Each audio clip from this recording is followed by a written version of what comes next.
Your American hero, G.I. Joe is there. Hey, welcome to Saturday Shorties.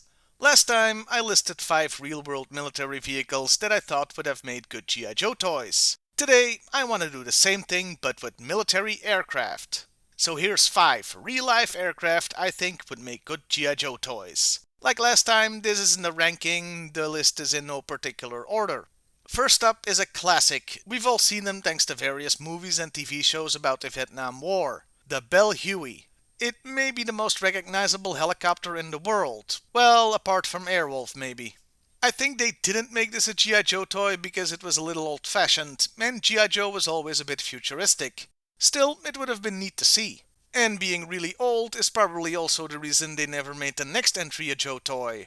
The Bell H-13D. If you've ever seen an episode of MASH, you know what this thing is. The small helicopter would have made a fun toy. You could even have extra parts, so instead of medevac on the struts, you could have guns or missiles. It would have been cool. Also, I can't help but think that this thing was at least a partial inspiration for the Trouble Bubble.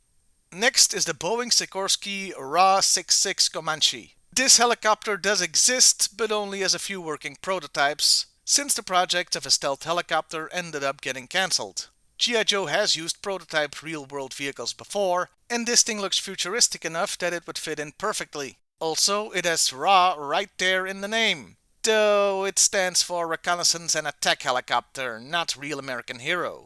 Our penultimate aircraft is one for Cobra. It's the Sikorsky CH-54. And I won't be able to pronounce this next part correctly. Tarhi? I picked this one because, well, it's that awesome Cobra helicopter from the comics. You know, the one that we've been so cruelly denied by Hasbro all these years.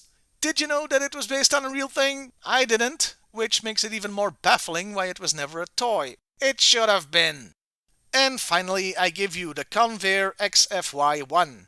It looks ridiculous and never got past the testing phase, but was an early attempt at making a small VTOL, or vertical takeoff and landing, aircraft. But I didn't just pick this because it looks funny. No. I picked this because the XFY-1 has another name. Are you ready for this? It's called the Pogo.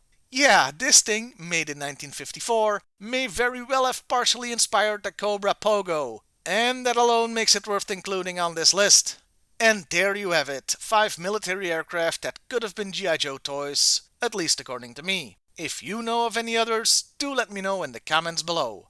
Well, I'll see you next time, everybody, and hey, why not like, share, and subscribe if that's your thing.